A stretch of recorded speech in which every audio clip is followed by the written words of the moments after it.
이란 북서부 산악지대에서 헬기 추락 사고로 에브라임 라이시 이란 대통령 등 헬기 탑승자 전원이 숨졌습니다. 취재기자 연결해서 내용 알아봅니다. 권영희 기자.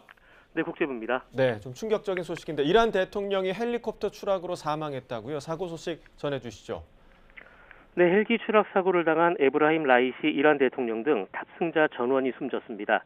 이란 메흐 통신 등은 당국자의 말을 인용해서 라이시 대통령이 탑승한 헬기가 추락으로 완전히 불에 탔다고 전했습니다.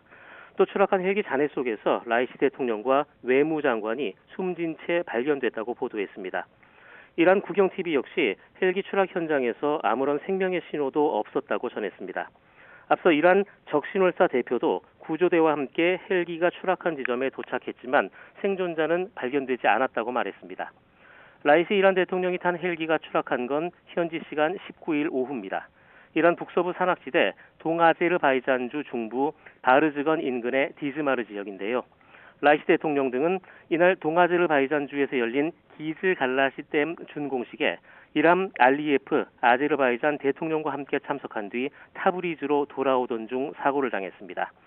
당시 헬기는 악천후 속에 비행하다 동아제르바이잔주 중부 산악지대에 추락한 것으로 전해졌습니다. 사고가 난 지역은 산세가 험하고 당시 눈보라와 짙은 안개 등 악천후 상황이어서 헬리콥터가 추락한 것으로 보인다고 현지 언론들은 전했습니다. 헬리콥터에는 라이시 대통령과 함께 호세인 아미르 압돌라이안 외무장관, 말리크 라흐마티 동아제르바이잔 주지사 등 모두 9명이 탑승한 것으로 알려졌습니다. 이란 당국은 앞서 60개 팀이 넘는 구조대를 파견하고 군경과 혁명수비대까지 동원해 밤새 대대적인 수색 작업을 벌였습니다. 하지만 날이 저문데다 사고 지역 산세가 험하고 악천후까지 겹치면서 헬기 추락 지점을 파악하는 데 어려움을 겪었습니다.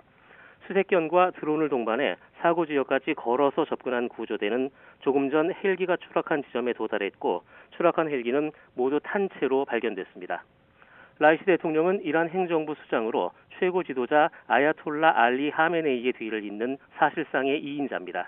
강경 보수 성향 성직자 출신이자 검찰총장을 역임한 라이시 대통령은 2021년 6월 대선에서 62%의 지지율로 당선됐으며 같은 해 8월에 취임했습니다.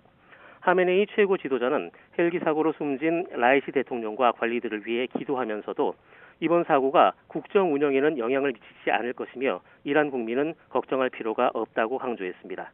지금까지 국제부에서 전해드렸습니다.